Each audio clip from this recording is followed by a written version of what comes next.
Hey guys, మన ఛానల్లో ఉన్నటువంటి నిరుద్యోగ అభ్యర్థులకు బంపర్ ఆఫర్ అయితే తీసుకురావడం జరిగిందండి. ఆర్ఆర్బీ ఆర్పీఎఫ్ ఉద్యోగాలకు సంబంధించి కంప్లీట్ కోర్స్ అండి. Full classes PDF test series 699 రూపీస్కి అందిస్తున్నామండి. బైలింగ్వల్లో ఉంటుంది.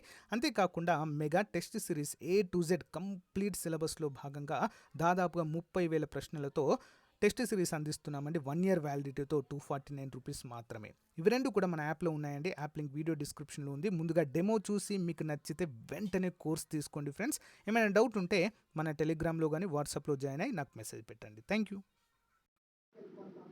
Hello everyone, welcome to Dhruva academy. So guys, ఈరోజు మనము ఆర్పిఎఫ్ ఎస్ఐ కానిస్టేబుల్ ఉద్యోగాలకు సంబంధించినటువంటి మోస్ట్ ఇంపార్టెంట్ మోడల్ పేపర్ అయితే చూడబోతున్నామండి. సో వరుస క్రమంలో 49వ మోడల్ పేపర్ అండి. ఇప్పటి వరకు చెప్పిన ప్రతి మోడల్ పేపర్ యొక్క పీడిఎఫ్ లింక్ వీడియో డిస్క్రిప్షన్లో ఇచ్చాను. అన్నీ కూడా డౌన్లోడ్ చేసుకోండి ఫ్రెండ్స్. అంతేకాకుండా ఇప్పటివరకు చెప్పిన క్లాసెస్ అన్నీ కూడా ఎవరైనా కొత్త వాళ్ళు వినాలి అనుకుంటే ప్లేలిస్ట్ క్రియేట్ చేశాను. మన ఛానల్ ప్లేలిస్ట్ ఉంటుంది. అన్నీ కూడా మీరు అక్కడ 1 by 1 క్లియర్గా చూడవచ్చు. ఓకేనా? అంతేకాకుండా మన కోర్స్ కూడా తీసుకునే వాళ్ళు ఉంటే తీసుకోండి ఫ్రెండ్స్. ఎవరైతే సీరియస్ ఆస్పిరెంట్స్ ఉన్నారో తప్పకుండా మీకు యూజ్ అవుతుంది. ఓకేనా? లేట్ చేయకుండా కంటెంట్లోకి వెళ్దాం. ముందుగా ఒక చిన్న లైక్ చేసి మీ ఫ్రెండ్స్కి షేర్ చేసి వీడియోని స్టార్ట్ చేయండి. Okay, question number 1. గో సంరక్షణ, భద్రత, అభివృద్ధి ద్వారా సన్నకారు రైతుల ఆదాయాన్ని పెంచేందుకు కేంద్ర మంత్రివర్గము ఆమోదించిన పథకం పేరేంటి? ఆన్సర్ ఆప్షన్ 1 కామధేను, రాష్ట్రీయ కామధేను ఆయోగ్ అండి. ఏంటది? రాష్ట్రీయ కామధేను ఆయోగ్ అనే పేరుతో కేంద్ర ప్రభుత్వం యొక్క నూతన పథకాన్ని అయితే తీసుకురావడము జరిగింది ఫ్రెండ్స్. ఓకేనా? చాలా చాలా ఇంపార్టెంట్, అందరూ కూడా గమనించాలి. నెక్స్ట్ వన్ చూద్దాం. ఏ భాష పరిరక్షణ ప్రోత్సాహం కోసం 2018లో మానవ వనరుల అభివృద్ధి మంత్రిత్వ శాఖ ఒక కమిటీని నియమించింది? ఏ భాష యొక్క సంరక్షణ కోసం అండి? మైథిలి. ఓకే, ఆప్షన్ 3 మైథిలి భాష యొక్క సంరక్షణ కొరకు. ఇంపార్టెంట్ క్వశ్చన్ అండి, అందరూ కూడా గమనించాలి. నెక్స్ట్ చూసినట్లయితే మరి భారతదేశంలో ఇప్పటి వరకు ప్రభుత్వం ఆమోదించినటువంటి అధికారిక భాషలు 22 ఉన్నాయండి. ఎన్ని ఉన్నాయి? 22. అంతేకాకుండా భారతదేశానికంటూ ఒక ప్రత్యేకమైన అధికార భాష లేదు. అందరూ కూడా గమనించాలి. భారతదేశానికి ఏమైనా అధికార భాష ఉందా? లేదు. ఓకేనా? హిందీ అంటారు, కానీ మన రాజ్యాంగంలో హిందీ రాష్ట్రీయ భాష అని ఉంటుంది, కానీ దానికి కూడా కొన్ని సడలింపులు అయితే ఇవ్వడం జరిగింది. ఏ రాష్ట్ర ప్రభుత్వమైనా వాటికి నచ్చినటువంటి అధికార భాషను నిర్ణయించుకోవచ్చు అని చెప్పేసి కొన్ని సవరణలు ఇవ్వడంతో భారతదేశానికి ఎలాంటి రాష్ట్రీయ భాష అంటే నేషనల్ లాంగ్వేజ్ లేదు. Next one. దక్షిణాది రాష్ట్రాలకు సంబంధించిన కేసులను విచారించేందుకు వీలుగా జాతీయ కంపెనీ లా అపీలేట్ ట్రిబ్యునల్ బెంచ్ను ఏ నగరంలో ఏర్పాటు చేశారు? 63 ఆప్షన్ 2 అండి. చెన్నైలో ఏర్పాటు చేయడం అయితే చూడవచ్చు. దక్షిణాది రాష్ట్రాలకు సంబంధించిన కేసులను విచారించేందుకు వీలుగా జాతీయ company law appellate tribunal bench అండి ఇది. ఓకేనా? అంటే డైరెక్ట్ మనకు ఈ యొక్క కంపెనీలకు సంబంధించినటువంటి వివాదాలు హైకోర్టు కానీ సుప్రీంకోర్టు కానీ వెళ్లకుండా సేమ్ ఈ యొక్క కంపెనీల ట్రిబ్యునల్కి వెళ్ళి మనమైతే కేసు నమోదు చేసి సాల్వ్ చేసుకోవచ్చండి. త్వరగా కంప్లీట్ అవుతుంది అని అర్థం. Okay, next one. 2024 US open grand slam పురుషుల సింగిల్స్ విభాగంలో విజేత ఎవరు? US ఓపెన్ అండి, 2024 US ఓపెన్. మరి ఆన్సర్ వచ్చేసి ఆప్షన్ 3 జకోవిచ్. Next one. ఉత్తర భారతదేశంలో ప్రసిద్ధిగాంచిన నాట్యము క్రింది వాటిలో ఏది? ఉత్తర భారత్లో ప్రసిద్ధిగాంచినటువంటి నాట్యము ఏంటండి? కథక్. ఓకేనా? కథక్ ఉత్తర భారతదేశం అంతా కూడా ప్రసిద్ధిగాంచింది. కథాకళి అనేది మనం చూసినట్లయితే కేరళలో ప్రసిద్ధి. యక్షగానము కర్ణాటకలో ప్రసిద్ధి. మణిపూర్ అనేది మణిపూర్లో ప్రసిద్ధి అయితే మనము చూడవచ్చు. ఓకేనా? ఇంపార్టెంట్. నెక్స్ట్. మహాబలిపురంనకు గల మరొక పేరు ఏంటి? మహాబలిపురం. ఆన్సర్ ఆప్షన్ 1 అండి, మామిళ్ళపురము అనే పేరుతో పిలుస్తారు. ఓకేనా? మామిళ్ళపురము. నెక్స్ట్, హిందీ సాహిత్యము ఏ శతాబ్దిలో ప్రారంభమైంది? హిందీ సాహిత్యము 67. ఆప్షన్ 2 అండి. 11వ శతాబ్దంలో దీనికి ప్రాచుర్యం అనేది పెరిగిందండి. హిందీ అనేది మనము చూసినట్లయితే దేవనాగరి అనేటువంటి లిపి నుండి హిందీ భాష రావడం అయితే జరిగిందండి. ఏం లిపి అండి? దేవనాగరి లిపి నుండి. Okay, next one. ఐక్యరాజ్య సమితిలోని ఏదేని దేశం యొక్క సభ్యత్వము రద్దు చేయుటకు సర్వప్రతినిధి సభకు సిఫారసు చేయు విభాగము ఏంటండి? ఆన్సర్ ఆప్షన్ 2 భద్రతా మండలి. ఏదైనా ఒక ఐక్యరాజ్య సమితిలోని దేశం యొక్క సభ్యత్వం రద్దు చేయాలంటే సర్వప్రతినిధి సభకు సిఫారసు చే విభాగము భద్రతా మండలి అయితే సిఫారసు చేస్తుందండి. సెక్యూరిటీ కౌన్సిల్ అనే పేరుతో పిలుస్తాము. సో ఇక్కడ తీర్మానించి ఆ దేశం యొక్క సభ్యత్వాన్ని రద్దు చేయడం జరుగుతుంది. ప్రజెంట్ ఐక్యరాజ్య సమితి యొక్క సభ్య దేశాలు 193 కలవండి. ఎన్ని ఉన్నాయి? 193. అందరూ కూడా గమనించాలి. 1945 అక్టోబర్ 24న ఐక్యరాజ్య సమితిని ఏర్పాటు చేయడం జరిగింది. రెండవ ప్రపంచ యుద్ధం కంప్లీట్ అయిన తర్వాత ప్రపంచంలో మరొక యుద్ధం అనేది రాకుండా ప్రపంచ శాంతిని కాపాడడానికి అయితే దీన్ని ఏర్పాటు చేశారు. Okay, next one. ఐక్యరాజ్య సమితి విద్య, వైజ్ఞానిక, సాంస్కృతిక సంస్థ ప్రధాన కార్యాలయం ఎక్కడుంది? యునెస్కో అండి ఇది. ఓకేనా, యునెస్కో యొక్క ప్రధాన కార్యాలయం ఎక్కడ ఉంది? Option 4 the Hague. Okay, the హేగ్లో ఉండడం అయితే మనము చూడవచ్చు. Okay, important. 1 కిలోబైట్ ఎన్ని బైట్లకు సమానము? 1 కిలోబైట్ ఎన్ని బైట్లకు సమానము? ఆన్సర్ ఆప్షన్ 1 1024 బైట్స్కి సమానంగా చెప్పుకోవచ్చు. Next one. క్రింది వాటిలో భారతదేశంలో అత్యంత పొడవైన జాతీయ రహదారి ఏది? Okay, longest national highway number ఏంటి మరి? ఆన్సర్ ఆప్షన్ 4 7వ నంబర్ జాతీయ రహదారి అతిపెద్ద జాతీయ రహదారిగా చెప్పుకోవచ్చు మన దేశంలో. Next one. జర్మనీకి చెందిన సంస్కృత పండితుడు ఆక్స్ఫర్డ్ విశ్వవిద్యాలయంలో సంస్కృత అధ్యాపకునిగా పనిచేశారు. ఎన్నో భారతీయ సంస్కృత గ్రంథాలను ఇంగ్లీష్లోనికి అనువదించారు. అయితే ఆయన పేరేంటి? Important. Option 1 professor marks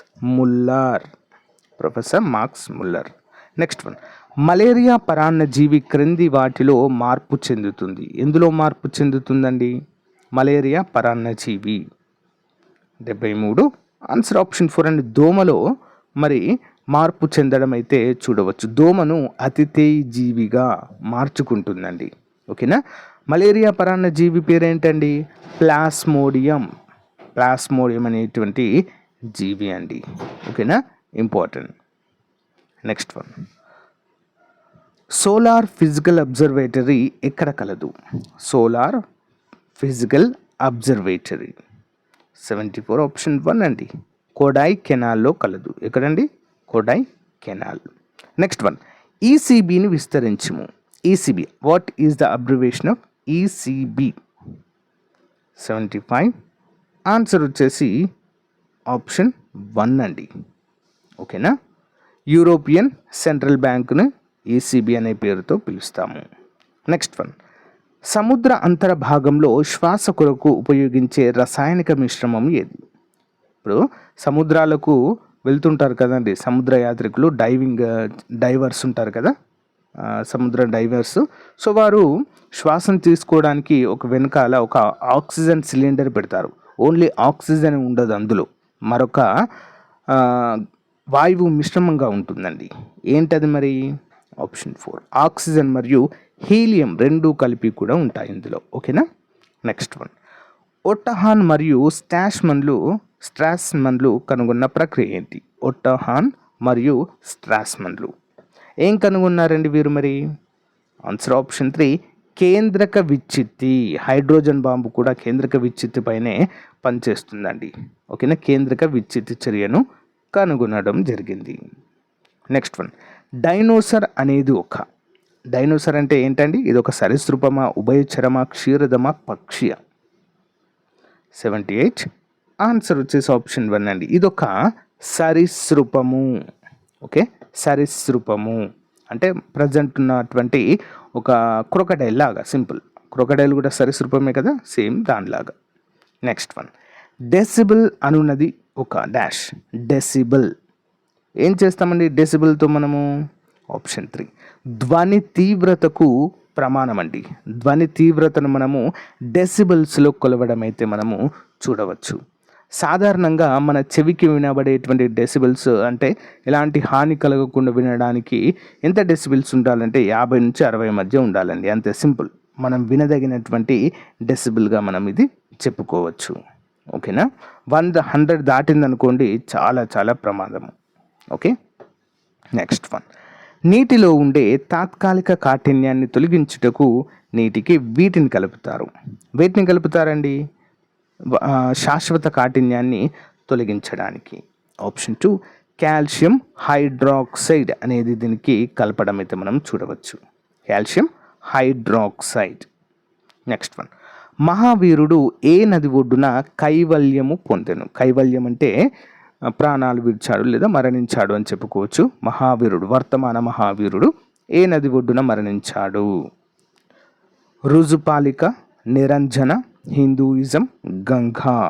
option 1, రుజుపాలిక అనేటువంటి నదీ తీర ప్రాంతంలో మరణించడం జరిగింది. నెక్స్ట్ వన్, క్రింది వాటిలో సరికాని చూద్దాం.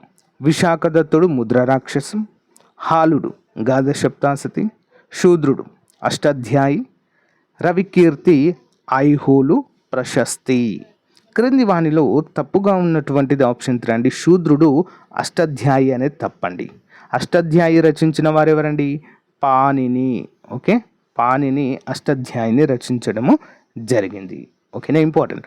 విశాఖదత్తుడు ముద్ర రాక్షసము, హాలుడు గాథ సప్తాసతి అండ్ రవికీర్తి ఐహోలు ప్రశస్తి అనేవి సరైనవిగా చెప్పుకోవచ్చు. 3వ తప్పు. ఓకే, నెక్స్ట్ వన్, విజయనగర సామ్రాజ్యాన్ని పాలించిన వంశాల వరుస క్రమము ఏది? ఇంపార్టెంట్ క్వశ్చన్ అండి, చాలాసార్లు ఈ క్వశ్చన్ అయితే అడుగుతున్నారండి. ఆప్షన్ 3, మొదట వచ్చినటువంటిది సంగమ వంశము, తర్వాత సాలువ, తర్వాత తులువ, అరవీడు వంశము. ఓకేనా, మొత్తం 4 వంశాలు అయితే పాలించాయి. అందులో మొదటిది సంగమ, చివరిది అరవీడుగా మనము చెప్పుకోవచ్చు. ఓకే, నెక్స్ట్ వన్, నీలి నీటి విధానాన్ని అనుసరించిన వారు ఎవరు?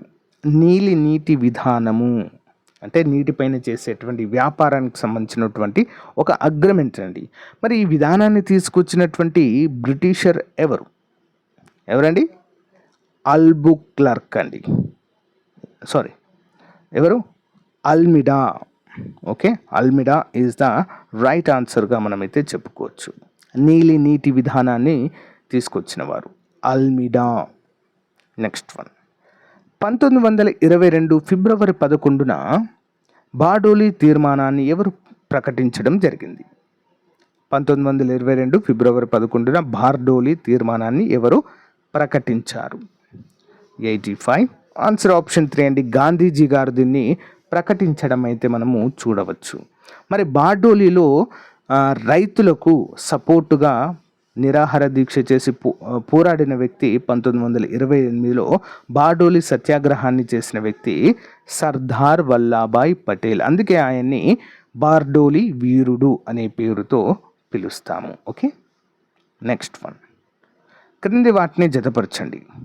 బ్లాక్ విప్లవం, ఎరుపు విప్లవం, శ్వేత విప్లవం, పసుపు విప్లవం. ఏ పంటలని ఇవి తెలియచేస్తాయి? ఏ పంటల యొక్క సాగుని ఇవి తెలియచేస్తాయి? ఓకేనా, 1 by 1 క్లియర్గా అయితే చూద్దామండి.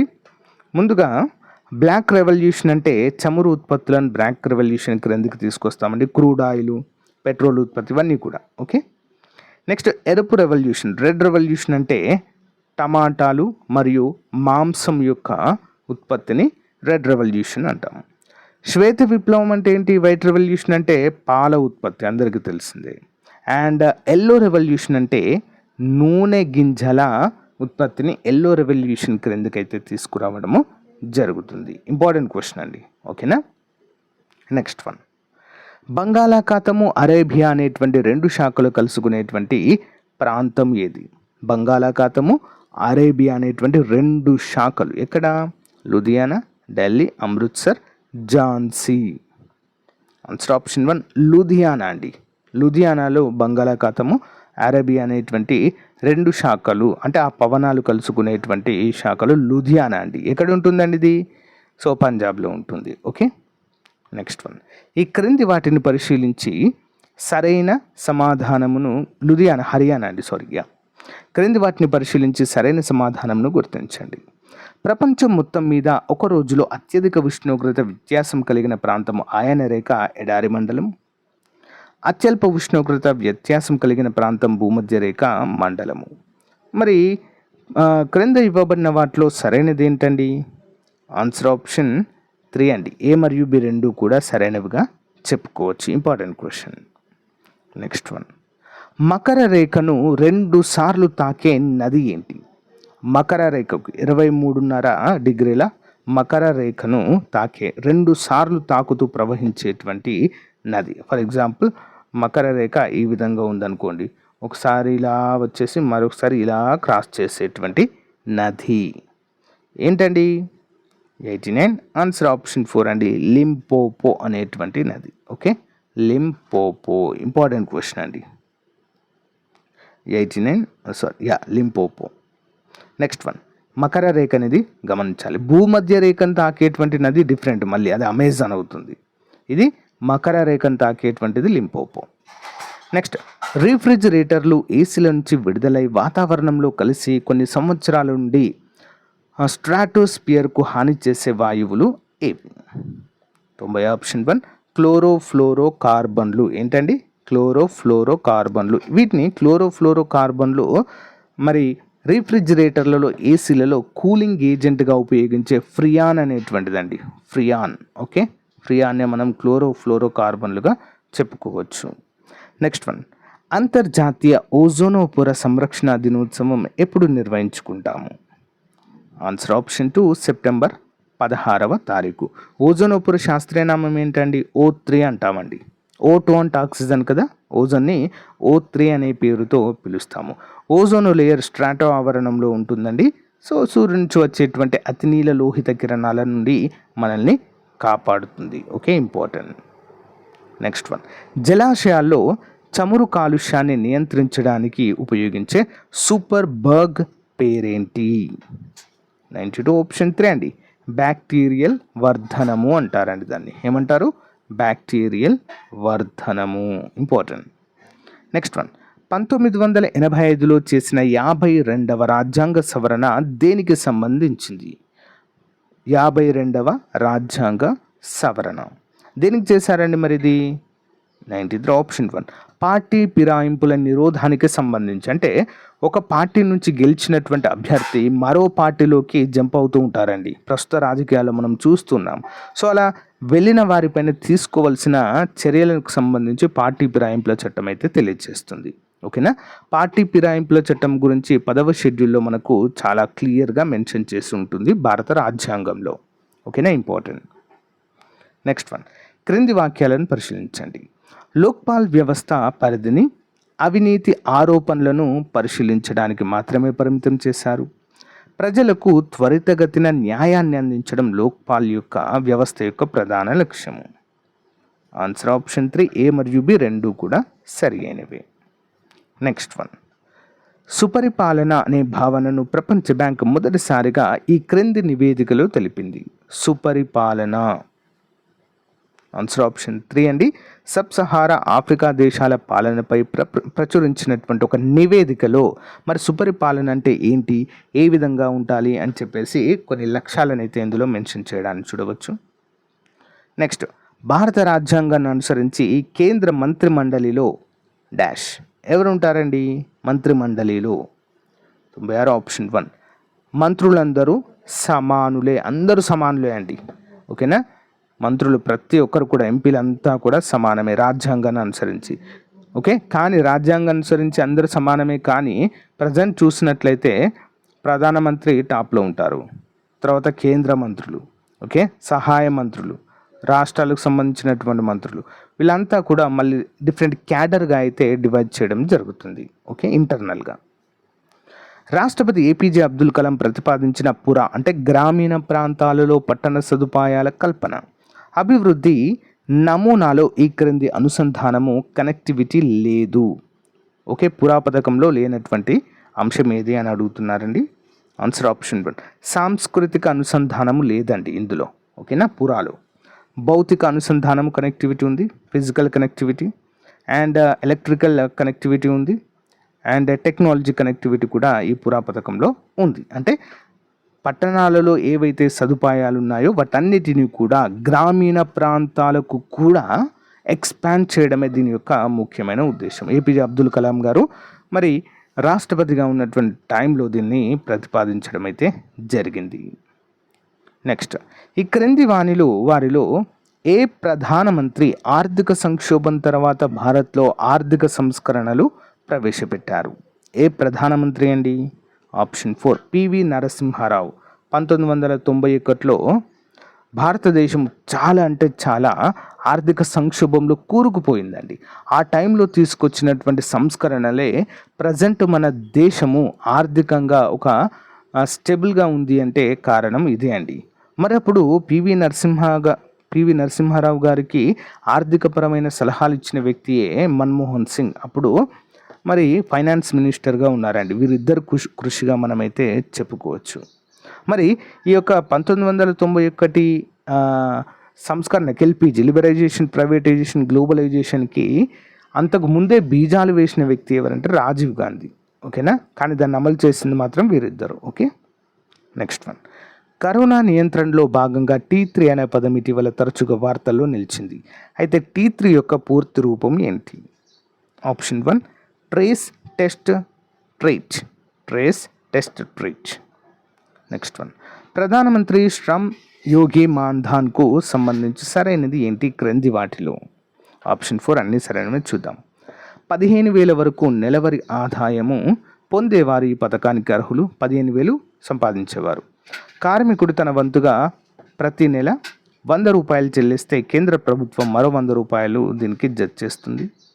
కార్మికుడు తన 60 ఏళ్ల వయసు నుంచి నెలకు 3,000 పెన్షన్ పొందేటువంటి పథకంగా దీన్ని చెప్పుకోవచ్చు. సో గాయస్, ఇది రోజుకు సంబంధించిన చాలా ముఖ్యమైనటువంటి మోడల్ పేపర్. ప్రతిరోజు ఒక మోడల్ పేపర్ మీకు అప్డేట్ చేయడం జరుగుతుంది. రెగ్యులర్గా ఫాలో అవ్వండి. ఓకేనా? Thank you guys. Thank you for support. Have a nice day. Bye.